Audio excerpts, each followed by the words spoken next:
Hello बच्चों, कैसे हैं आप सभी। उम्मीद करता हूँ बहुत अच्छे से होंगे, बढ़िया से होंगे और मैं भी अभी अच्छा खासा ठीक ठाक हूँ। राइट, आप सभी का ये जो सहयोग मिल रहा है इस चैनल को, उसके लिए बहुत बहुत बहुत ज़्यादा धन्यवाद।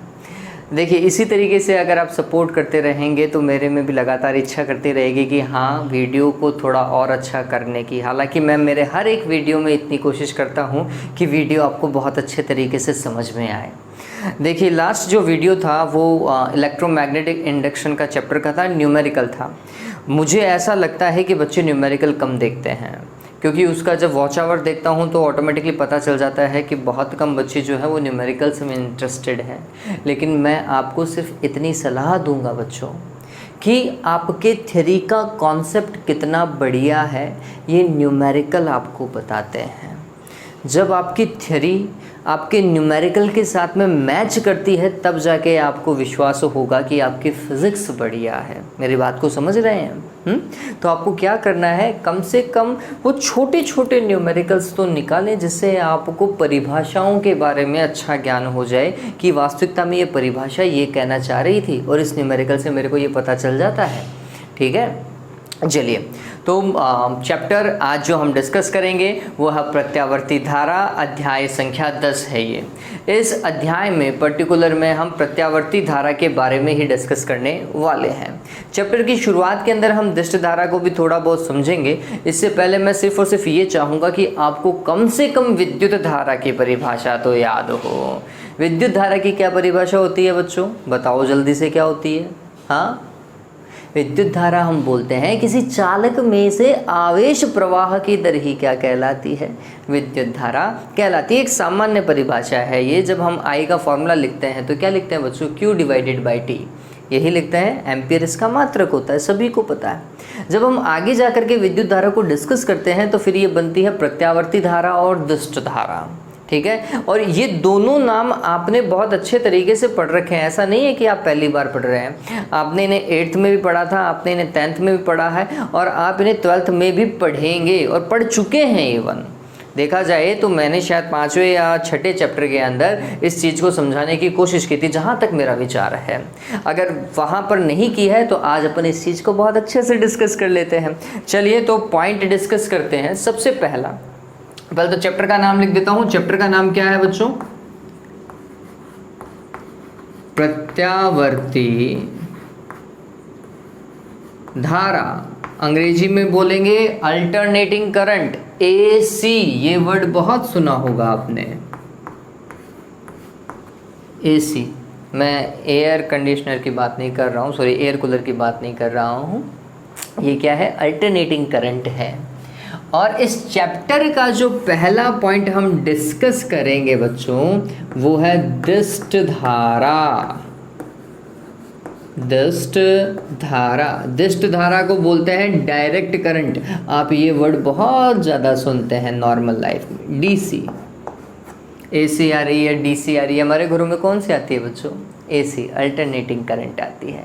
उस अल्टरनेटिंग करंट की आवृत्ति कितनी होती है? 50 हर्ट्ज़। हमारे घर में जो विद्युत धारा आ रही है, प्रत्यावर्ती धारा आ रही है, और इस प्रत्यावर्ती धारा की आवृत्ति कितनी है बच्चों? 50 हर्ट्ज़ है। ध्यान में रखिएगा, अपन डिस्कस करेंगे वैसे 50 हर्ट्ज़ क्या बताता है यहाँ पर।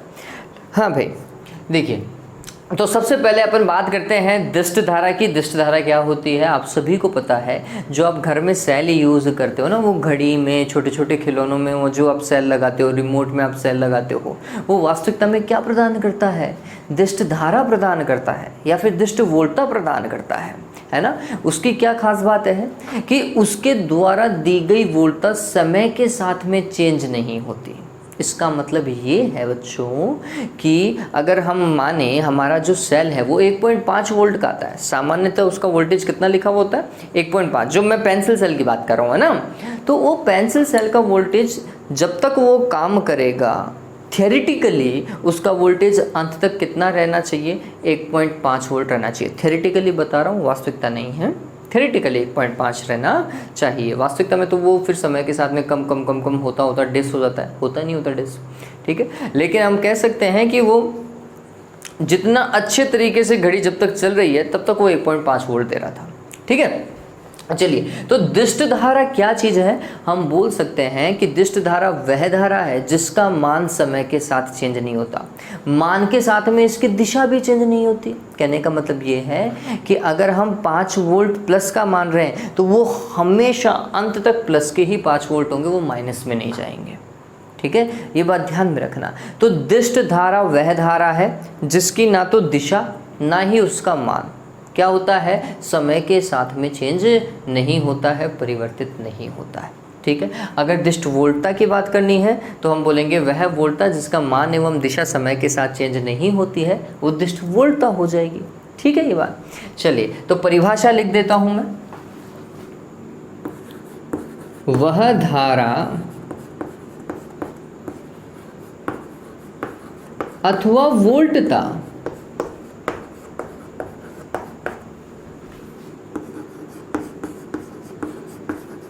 जिसका मान एवं दिशा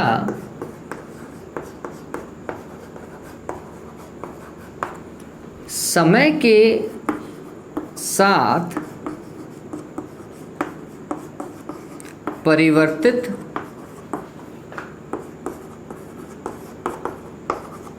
नहीं होती है,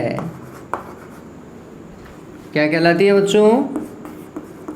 दिष्ट धारा अथवा वोल्टता कहलाती है।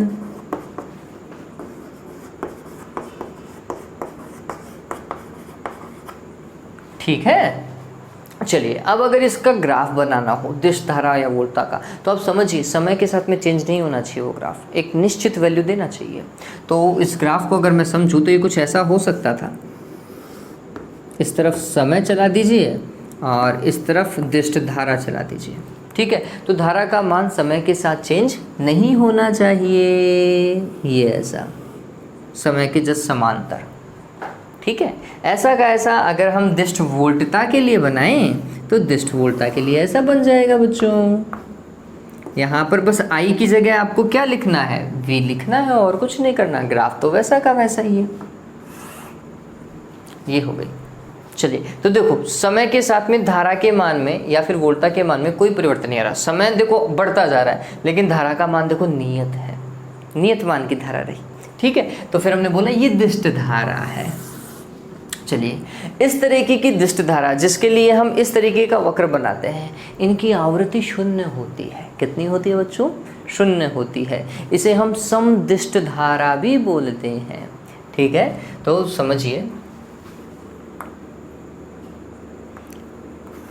दिष्ट धारा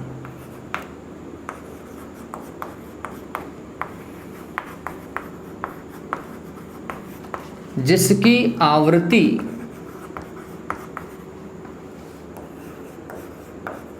क्या होती है बच्चों? शून्य होती है। मतलब उसी ग्राफ की हम बात कर रहे हैं।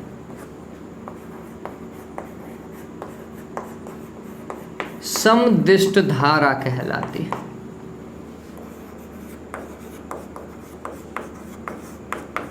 चलो, ये ऐसा क्यों हमें डिफाइन करने को अलग से ज़रूरत पड़ गई? समदिष्ट धारा हम क्यों पढ़ रहे हैं?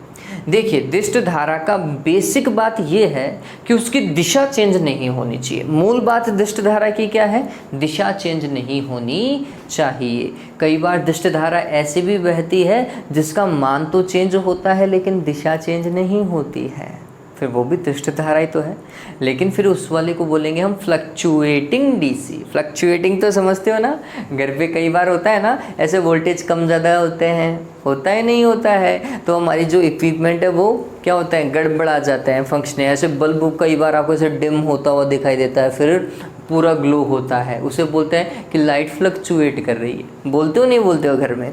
ठीक, तो हम यहाँ पर वही बात करने वाले हैं। हालांकि उसमें हम एसी की बात कर रहे हैं घर के लिए, लेकिन यहाँ पे हम डीसी की बात करेंगे कि फ्लक्चुएटिंग डीसी भी होती है। चलिए, फ्लक्चुएटिंग डीसी को बोला जाता है उच्चावचन धारा। ठीक है, चलिए तो अपन बात करते हैं वो धारा कहाँ से मिलती है और कैसी होती है। तो उसका अगर हम ग्राफ बनाएं बच्चों उच्चावचन का, ये ग्राफ कुछ ऐसा,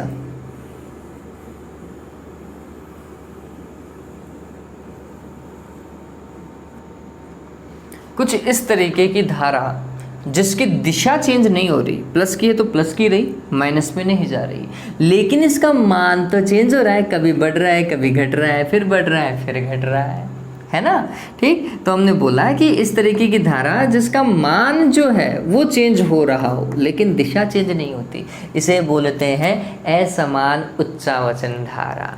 ठीक है, इनकी कुछ ना कुछ आवृत्ति है, देखो आवर्त फलन के रूप में चेंज हो रहा है। ठीक है, तो हम बोलते हैं देखिए, और ये कहाँ से मिलती है, तो देखो मैं ये जो बता रहा था वो तो बता रहा था बैटरी से, सेल से। ठीक, ये वाली होती है दिष्टकारी, एक युक्ति आती है बच्चों 16वें चैप्टर में, आप दिष्टकारी को पढ़ोगे भी तो वहाँ पर अपन देखेंगे। चलिए तो हम लिख लेते हैं एक बार के लिए कि दिष्टकारी द्वारा प्राप्त दिष्ट धारा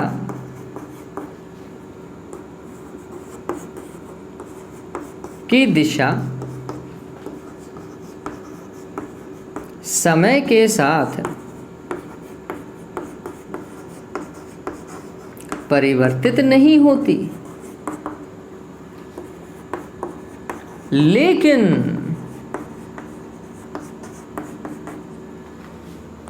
इसका मान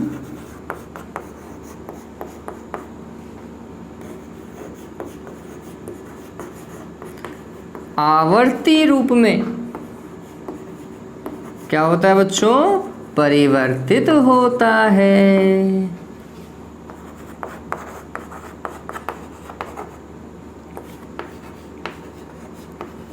इसे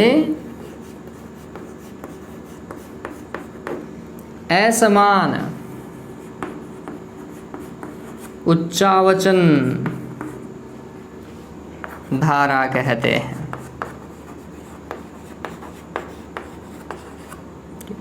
अब जहां पर इस चीज से कभी कंफ्यूज मत होना, कंफ्यूज का मतलब क्या है, एग्जाम में आ गया कि दिष्ट धारा किसे कहते हैं, इसका ग्राफ बनाओ, तो फिर तुमने ज़्यादा दिमाग नहीं लगाना बच्चों, वही वो जो बता रखा है वही उतारना है। ये कभी अपन दिष्ट धारा में हम अमूमन इसका उपयोग नहीं करते हैं, हम जब बात करते हैं तो उसी की करते हैं। हमारे लिए दिष्ट का मतलब ही कांस्टेंट होता है, नियत होता है। ठीक है, जिसकी आवृत्ति शून्य होती है, हमारे लिए वो मतलब है। जब तक कि वो बोले नहीं कि दिष्टकारी से प्राप्त दिष्ट धारा की बात कर रहे हैं, जब तक कि वो नहीं बोले। ठीक है, तो जब एग्जाम में आए दिष्ट धारा तो करना तो यही है। हालांकि एग्जाम में आने के चांसेस कम है क्योंकि 12वीं में आ गए हो, आप 8वीं या 10वीं के एग्जाम नहीं दे रहे हो। तो नॉलेज के लिए हमें ध्यान में रखना है कि हमें वही काम करना है। ठीक है ये बात।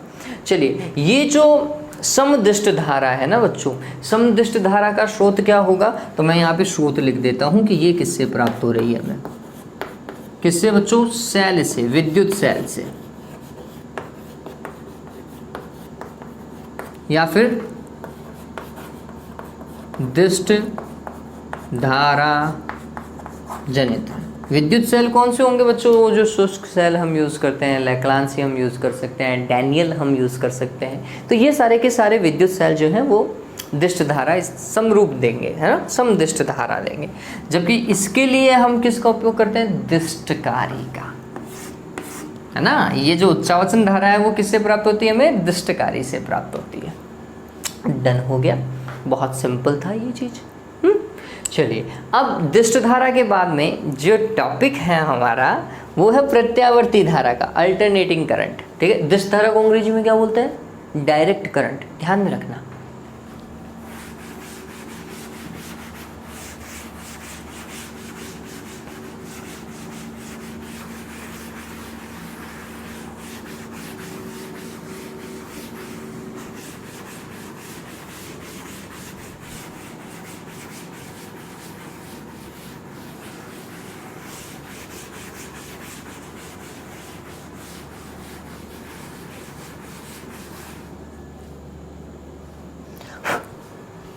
हाँ भाई, तो अब पॉइंट हमारे पास में यही आ गया है, दिष्ट धारा AC क्या होता है बच्चों। अब देखो, जहाँ हम पहले वाले की बात कर रहे थे, क्या भाई, जिसका मान और दिशा समय के साथ चेंज नहीं होता, यहाँ पे उल्टा कर दो, इसका मान भी चेंज होगा और दिशा भी चेंज होगी और आवर्ती फलन के रूप में चेंज होगी। उस आवर्ती फलन में धनात्मक अर्धचक्र भी होगा और ऋणात्मक अर्ध चक्र भी होगा। मतलब एक चक्कर में वो आधी बार तो पॉजिटिव होगी और आधी बार नेगेटिव होगी। चलो अभी समझ में आ जाएगा बच्चों आपको। तो प्रत्यावर्ती धारा में आप सिर्फ इतना ध्यान में रखें कि प्रत्यावर्ती धारा जो है उसके अंदर मान भी चेंज होता है समय के साथ में और दिशा भी चेंज होती है। ठीक है, तो हम लिखते हैं वह धारा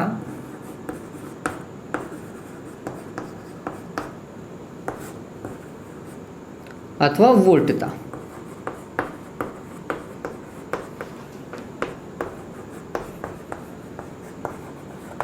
जिसका मान एवं दिशा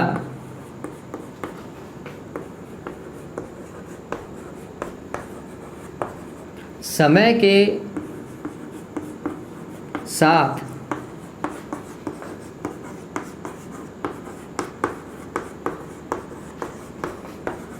परिवर्तित होती है। और कैसे परिवर्तित होती है?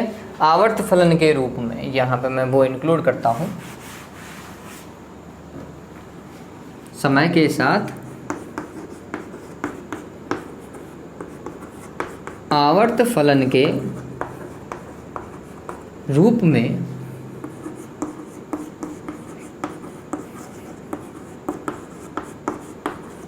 परिवर्तित होती है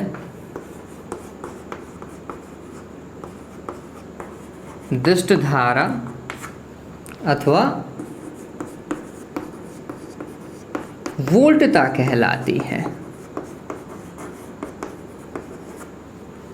क्योंकि इनका मान चेंज हो रहा है, इनकी दिशा चेंज हो रही है, इसका मतलब इनके पास में आवृत्ति होगी। और मैंने वहाँ पे आवृत्ति इंडिया में कितनी लिख रखी है? 50 हर्ट्ज़। हमारे घरों में जो प्रत्यावर्ती धारा आती है वो क्या है? 50 हर्ट्ज़ की सप्लाई है बच्चों। चलिए अब इसका ग्राफ कैसा बनेगा? तो ग्राफ ऐसा बनाए जिसकी दिशा और समय चेंज हो, दिशा और मान समय के साथ में चेंज हो। तो ये प्रत्यावर्ती धारा के लिए बना रहा हूँ। ऐसा आप ग्राफ बनाएंगे एग्ज़ाम में और अपनी कॉपी में। ये एक चक्कर, ये पूरा एक चक्कर है ना, इसका एक पूरा एक ये चक्र हो गया। और एक चक्र को पूर्ण करने में लगे समय को हम बोलते हैं आवर्तकाल, कैपिटल टी। ठीक है, तो आधे चक्कर को पूर्ण करने में कितना लगेगा? आवर्तकाल का आधा समय लगेगा। आप देखेंगे तो इसका मान है, धारा का मान जो है, पहले तो बढ़ रहा है, फिर घट रहा है, फिर वापस से बढ़ रहा है। ठीक है, तो इस तरीके से मान भी क्या हो रहा है? चेंज हो रहा है। फिर दिशा देखो, आधे समय के लिए धनात्मक है और आधे समय के लिए ऋणात्मक है। तो ये कौन सा ग्राफ हो गया? आंसर है प्रत्यावर्ती धारा का ग्राफ हो गया। वोल्टता का ग्राफ बनाना होता तो आई को हटाओ और इसकी जगह वी लिख देना और कुछ नहीं करना। ठीक है, फिर इनका खुद का एक शिखर मान भी होता है। इस शिखर मान को प्रदर्शित करने का तरीका या तो I0 है या फिर IM है। ये बस किताबों का तरीका है। कुछ किताबें शिखर मान को या अधिकतम मान को I0 लिख देती हैं, कुछ किताबें IM लिख देती हैं। ठीक है, लेकिन दोनों एक ही चीज़ है, कभी कंफ्यूज मत होना। इस चीज़ को अपन आगे भी डिस्कस करेंगे बच्चों। ये ज्यावक्रिय धारा है जो कि पूरे चैप्टर में चलने वाला है। अब यहाँ पर प्रत्यावर्ती धारा के 3 भाग की हम बात करेंगे। 3 तरीके की प्रत्यावर्ती धारा, हालांकि बहुत तरीके की हो सकती है, कोई जरूरी नहीं कि ये 3 ही होती हैं, बहुत तरीके की हो सकती है। लेकिन अभी सिर्फ और सिर्फ नॉलेज के पर्पज़ से हम 3 तरीके की प्रत्यावर्ती धारा के बारे में बात करेंगे, जिसमें सबसे पहली जो है वो है वर्गाकार तरंग धारा।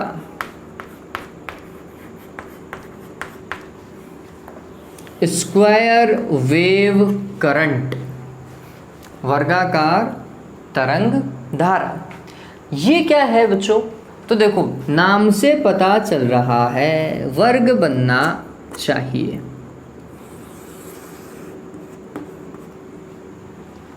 कुछ ऐसा बच्चों में बना सकता हूं।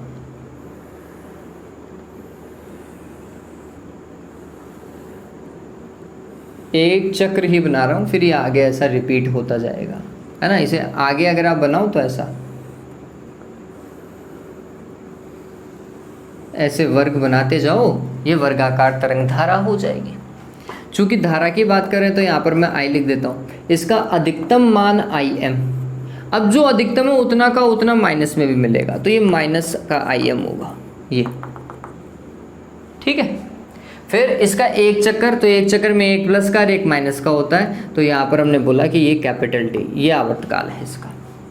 तो फिर आधा चक्कर कितने में, तो आंसर है T/2 में, ठीक है। अब आप इसे गौर करके देखो बच्चों, आपको पता चलेगा आधे चक्र में इसका मान नियत रहा और नेक्स्ट वाले आधे चक्र में नियत रहा, लेकिन पूरे चक्र में इसका मान चेंज हो जा रहा है, हो रहा है, दिशा भी चेंज हो जा रही है, ठीक है। तो हम बोलेंगे कि ये वास्तविकता में है तो कौन सी, प्रत्यावर्ती धारा है। चलिए अब इसे सिर्फ समझना है बच्चों, एग्जाम में कभी पूछा नहीं जाता है, ये सिर्फ नॉलेज है आपके लिए कि आप इसे कैसे समझते हैं। तो हम बोलेंगे कि वर्गाकार धारा में समय 0 से लेकर T/2 तक, अब समय को कैसे लिखेंगे वो समझिए, स्मॉल t, और स्मॉल t का मान या तो कम होना चाहिए या बराबर होना चाहिए, किसके,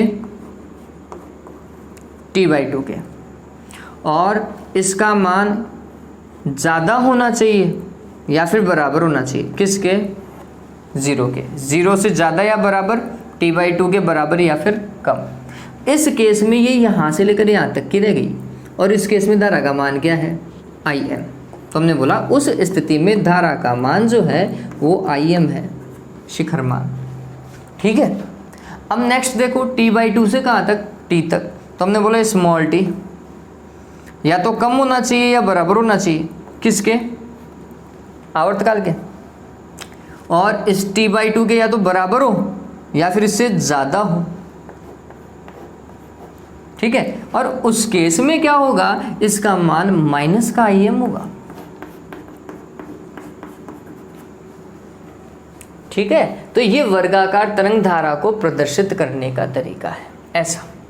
और वेव फॉर्म ये रही, वर्ग बनाते जाओ, मेरे तो आयत दिख रहे होंगे आपको, आप अपनी कॉपी में वर्ग बना सकते हैं ना, लंबाई और चौड़ाई बराबर रखिएगा, ये लंबाई और ये चौड़ाई थोड़ी बराबर रख लीजिएगा, ठीक है। तो ये समझ में आया वर्गाकार धारा, ठीक। तो जिसका आधे चक्र में धनात्मक एवं नियत और नेक्स्ट आधे चक्र में ऋणात्मक एवं नियत धारा चलती है, ठीक है। या फिर आप कह सकते हैं वह धारा जिसमें 0 से लेकर T/2 तक धारा का मान प्लस का IM तथा T/2 से लेकर T तक धारा का मान माइनस का IM होता है, कौन सी धारा होगी, वर्गाकार तरंग धारा। हालांकि थ्योरी लिखने की ऐसी कोई आवश्यकता है नहीं, ये सिर्फ और सिर्फ आपको समझना है कि इसे ऐसा प्रदर्शित किया जाना चाहिए।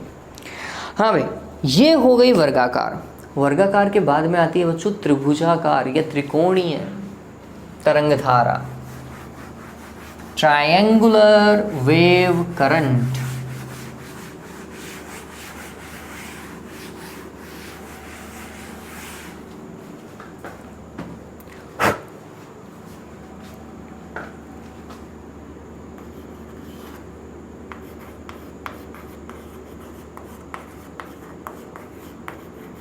त्रिकोणीय तरंग धारा, ट्रायंगुलर वेव करंट। देखिए ये कैसा, नाम से वापस से पता चल रहा है, पता चल रहा है नहीं चल रहा, त्रिकोण बनाना है भाई, कुल मिलाकर के त्रिभुज, है ना। अब ये कैसा, ऊपर एक त्रिभुज, नीचे एक त्रिभुज, एक जैसे बनने चाहिए, मेरे शायद नहीं बने हों। अधिकतम मान IM, उतना का उतना माइनस में भी मान होता है, तो माइनस का IM, 0 से चालू होगा धारा I, ठीक है। अब समझो, हम बोलते हैं एक चक्कर में प्लस का और माइनस का पूरा मान होना चाहिए, तो यहाँ पर ये एक चक्कर कंप्लीट हुआ, तो आधा चक्कर T/2, उसका भी आधा, T/2 का आधा कितना बच्चों, T/4, ठीक है। फिर इन दोनों के बीच में कौन फंसा, कौन, 3/4, अरे ऐसा ही चलेगा ना, 1/4, आधा, 3/4 और पूरा, ऐसा ही करो। चलिए अब इसको कैसे समझे हमने, तो हमने बोला कि जब समय t बराबर 0, तो धारा का मान देख करके बताओ, ग्राफ में धारा का मान कितना है, t बराबर 0, धारा का मान बताओ, IM है, रद्दे बताओ, 0 है, कितना है, 0। फिर समय t बराबर कितना बच्चों, 1/4, आवर्तकाल का 1/4, बताओ धारा का मान ग्राफ में देख करके कितना है, अधिकतम मान को प्राप्त कर गई है, शिखर मान जिसे कहते हैं। फिर t/2। ये कैपिटल टी क्या है बच्चों? आवर्तकाल, एक चक्कर पूर्ण करने में लगा समय आवर्तकाल होता है। तो धारा का मान बताओ t/2 पर, 0 दिखाई दे रहा है मेरे को। फिर स्मॉल टी कितना? 3t/4, 3/4 पर कितना है बच्चों? माइनस का Im है। और फिर अंतिम आवर्तकाल पर कितना? 0 दिखाई दे रहा होगा, ग्राफ को पढ़ोगे तो दिखाई दे रहा है। चलिए, तो इस तरीके से किसी त्रिकोणीय धारा को क्या किया जाता है बच्चों? प्रदर्शित किया जाता है। फिर हम बात करेंगे साइनोसोडियल वेव, ज्यावक्रीय तरंग धारा। पूरा चैप्टर ही इसी के ऊपर बेस्ड है, तो इसे अच्छे से समझते हैं।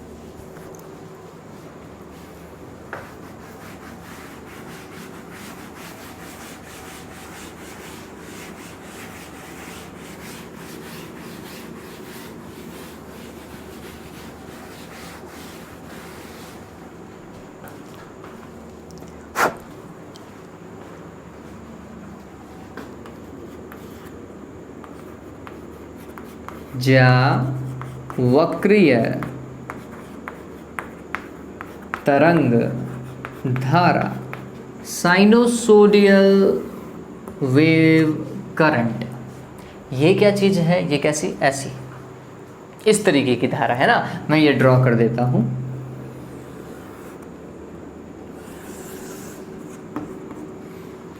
सिर्फ एक चक्कर की बात कर लेते हैं।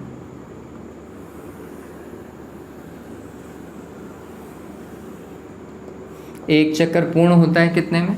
एक आवर्तकाल में। तो आधा चक्कर कितने में? t/2 में। उसका भी आधा कितने में? t/4 में। और यहाँ पर क्या? 3/4, 3t/4। फिर धारा का अधिकतम मान क्या होगा? Im या फिर I0, उतना का उतना मान माइनस का Im। और धारा को प्रदर्शित कर रहे हो तो फिर अक्ष के ऊपर I लगाए, और x अक्ष के ऊपर समय है तो t लगाया। ठीक, अब ये वाली जो करंट है बच्चों, ये साइन फॉर्म है। किसकी है? साइन। ठीक है, इसे कोज्या में भी लिख सकते हैं, मतलब ज्यावक्रीय धारा को ऐसा भी बनाया जा सकता था, कोई दिक्कत वाली बात नहीं है। आप इसे ऐसा भी बना सकते हैं। ये कोज्या का भी वक्र हो सकता है और ये साइन का भी वक्र हो सकता है। ज्यावक्र भी हो सकता है और कोज्या वक्र भी हो सकता है, मतलब साइन और कोस दोनों के वक्र हो सकते हैं। वो अच्छे से समझ लेंगे, आप चिंता न करें। अब अभी इसी के ऊपर गौर करें कि इसको हमें कैसे समझना है। हालांकि 11वीं में आपने ये वक्र बहुत अच्छे से पढ़े होंगे। देखिए बच्चों, ये जो साइन है, इसका कर्व का अगर मैं फॉर्मूला लिखूं तो ये कुछ ऐसा होगा। अधिकतम मान Im साइन ओमेगा टी, ऐसा। और आपको याद हो तो अपन ने इस तरीके का फॉर्मेट लिखा है, I0 sign of omega T, या फिर विद्युत वाहक बल के लिए लिखा होगा E0 sign of omega T. आयताकार कुंडली का विद्युत वाहक बल नहीं देखा था जब वो घूम रही थी, है ना, समरूप चुंबकीय क्षेत्र में घूम रही थी, कोणीय वेग। तो ऐसा अपन ने उसके लिए वेवफॉर्म बनाई थी, अगर आप लोगों को याद हो। लास्ट वाला ही चैप्टर है बच्चों, अच्छे से पढ़ो। तो यहाँ पर हमें समझ में आता है कि स्मॉल टी और कोण में कुछ ना कुछ संबंध है। ये वास्तविकता में थीटा ही तो होता है। थीटा इज इक्वल टू क्या होता है बच्चों? ओमेगा टी होता है ना। क्या संबंध है ये आपको हमेशा ध्यान में रखना पड़ेगा। स्मॉल टी और थीटा, क्या भाई? सबसे पहले स्मॉल टी अगर 0 हो तो फिर ओमेगा टी का मान क्या होगा? आंसर 0 होगा। ओमेगा टी थीटा है भाई, है ना। तो हमने बोला जब ये 0 है तो ये भी 0 है। लेकिन जब स्मॉल टी का मान t/4 हो, t/4, ठीक है, रखो भाई। ओमेगा क्या होता है? 2π डिवाइडेड बाय कैपिटल टी, ये ओमेगा का फॉर्मूला होता है।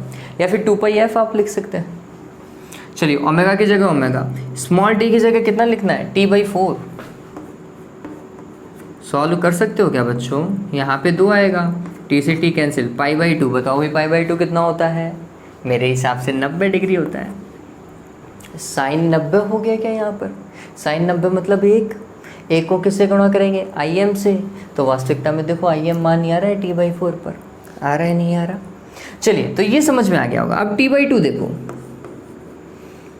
रखते हैं ओमेगा मतलब 2π/t और स्मॉल t की जगह क्या? t/2, t से t कैंसिल, 2 से 2 कैंसिल, पाई 180 रखो भाई 180। साइन 180 का मान कितना होता है बच्चों? 0। ठीक है, तो ये कितना हो गया? 0। ठीक है, सॉरी 180 एंगल लिख रहा हूँ मैं। तो आप देखेंगे कि यहाँ पर मान जो है वो धारा का 0 है t/2 पर, है ना। अब आगे देखते हैं 3t/4 पर। हाँ, तो ओमेगा मतलब 2π divided by capital T into 3t/4, ये तो 2 आ जाएगा और t से t कैंसिल। आप गौर करोगे तो 3/2 है, पाई से गुणा हो रहा है। 3/2 पाई मतलब 180, काटोगे तो 90 और 9 27, 270।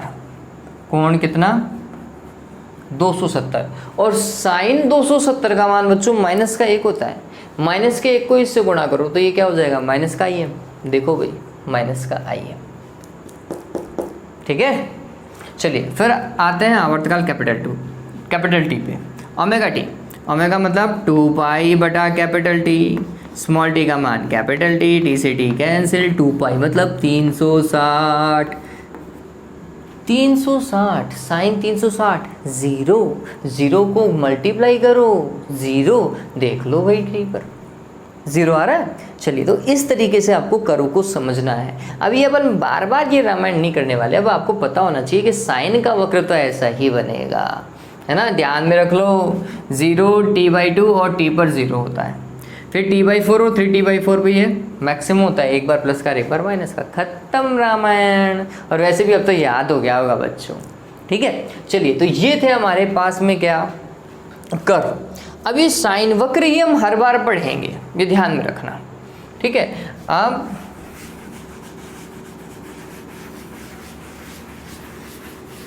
हम प्रत्यावर्ती धारा में या वोल्टा में हम साइन कर्व ही क्यों पढ़ते हैं या कोसाइन कर्व ही क्यों पढ़ते हैं? हम ये ज्यावक्रीय वक्र के अलावा हम वर्गाकार या फिर त्रिभुजाकार करंट क्यों नहीं ले रहे? इसका एक कारण है बच्चों। ये जो ज्यावक्रीय वक्र है ना, ये जो आपको दिखाई दे रहा है, इस वक्र की सहायता से अन्य वक्रों को प्राप्त किया जा सकता है। मतलब त्रिभुजाकार तरंग धारा भी इससे प्राप्त की जा सकती है, इससे वर्गाकार तरंग धारा भी क्या की जा सकती है? प्राप्त की जा सकती है। कैसे? जब बहुत सारी ज्यावक्रीय धाराएं जिनकी आवृत्ति अलग अलग भी हो सकती है, जब एक दूसरे से अध्यारोपित होती है ना बच्चों, तो अध्यारोपण से त्रिभुजाकार धारा का भी निर्माण हो सकता था और वर्गाकार धारा का भी निर्माण हो सकता था। तो सबसे बेस कौन है? ज्यावक्रीय। अगर ये है तो अन्य 2 धाराओं का अस्तित्व संभव है। ठीक है, तो हम बोलते हैं कि बहुत सारी ज्यावक्रीय धाराओं के अध्यारोपण से अन्य 2 धाराएं भी प्राप्त की जा सकती हैं। तो फिर हमें क्या पढ़ना चाहिए? बेस पढ़ना चाहिए। इसलिए फिर हम 12th में क्या पढ़ते हैं? ज्यावक्रीय धारा पढ़ते हैं, ताकि हमारा बेस स्ट्रॉन्ग हो जाए। फिर तो वो आसानी से हो जाएगा। बेस स्ट्रॉन्ग है तो बची हुई चीज़ें तो अपने आप हो जाती है। ठीक है, तो समझ में आया ये ज्यावक्रीय धारा।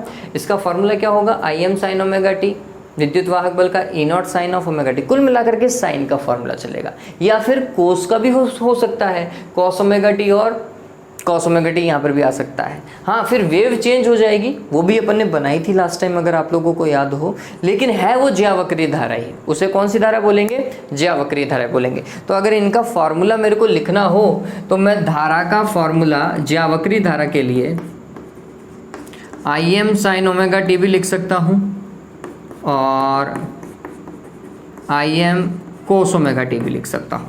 ऐसे ही वोल्टा के लिए Vm sine of omega t भी लिखा जा सकता है और Vm cos of omega t भी लिखा जा सकता है। बस जब वोल्टा है तो यहाँ पे Vm लगा दीजिएगा और यहाँ पे भी लगा दीजिएगा।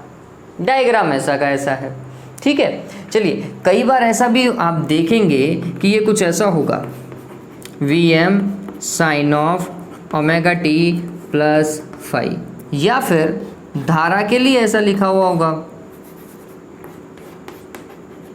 आई m sine of omega t plus phi. ये जो फाई आपको दिखाई दे रहा है ना बच्चों, इसे कालांतर बोलते हैं। कालांतर किसके बीच में? धारा और वोल्टता के बीच में जो एंगल का डिफरेंस है वही क्या होता है बच्चों? कालांतर होता है। ये आपने 11वीं में पढ़ रखा है, वैसे ज़्यादा कुछ इतना खास है नहीं, लेकिन जब आप चैप्टर में आगे पढ़ेंगे तो इसका बहुत अच्छा खासा यूटिलाइजेशन है। और मैं हर बार आपको बताता हुआ चलूँगा कि इसमें कालांतर ये लिखो, इसमें कालांतर ये लिखो, और वो याद रखना पड़ेगा। खैर याद हो ही जाएगा आपको, ठीक है। तो ये अभी समझिए कि ये सारे के सारे फॉर्मूला जो हमने लिखे हैं, यहाँ पे प्लस के साथ में माइनस भी हो सकता है, कोई दिक्कत वाली बात नहीं है। ये सारे के सारे फॉर्मूला किसके हैं? ज्यावक्रीय तरंग धारा के हैं, या ज्यावक्रीय तरंग वोल्टता के हैं, ठीक है। तो ये ध्यान में रखिएगा। चलो बच्चों, आज के लिए इतना ही है। मैंने आपको एक चीज़ बताई थी, हमारे इंडिया के अंदर प्रत्यावर्ती धारा की आवृत्ति कितनी है? 50 हर्ट्ज है। तो क्या संपूर्ण विश्व में 50 हर्ट्ज ही है?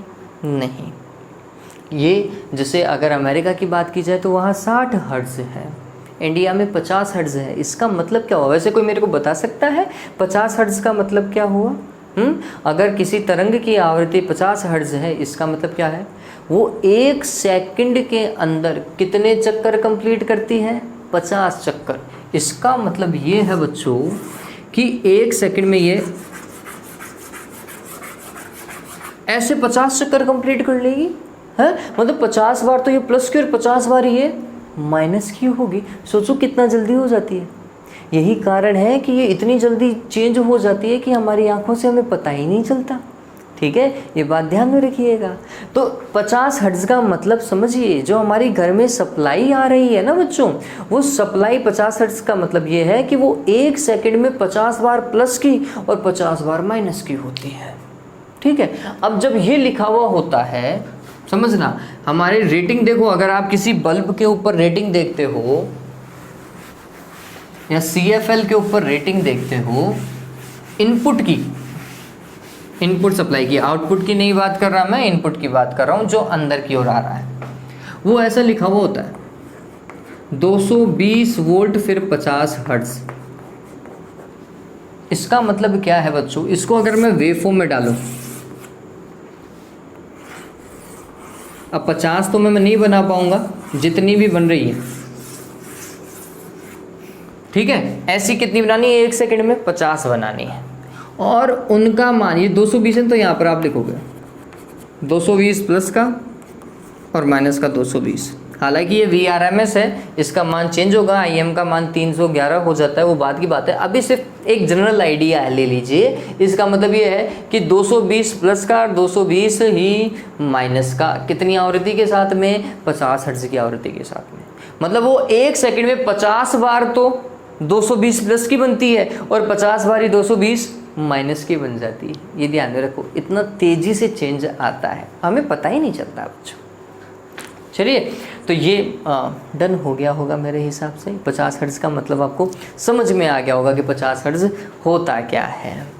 हाँ भाई, तो आज के लिए बच्चों इतना ही था। नेक्स्ट वीडियो जो अपन करेंगे उसमें डेरिवेशन वाला पार्ट कवर करने वाले हैं, तो उस वीडियो को थोड़ा अच्छे से समझ लीजिए। आज वाला सिर्फ और सिर्फ हमने बेसिक पर्पस से रखा था कि हमें पता तो चले कम से कम कि प्रत्यावर्ती धारा और दिष्ट धारा क्या होती है। उम्मीद करता हूँ आपको समझ में आ गया होगा, ठीक है। चलिए बच्चों, आज के लिए इतना ही। Have a good day, take care.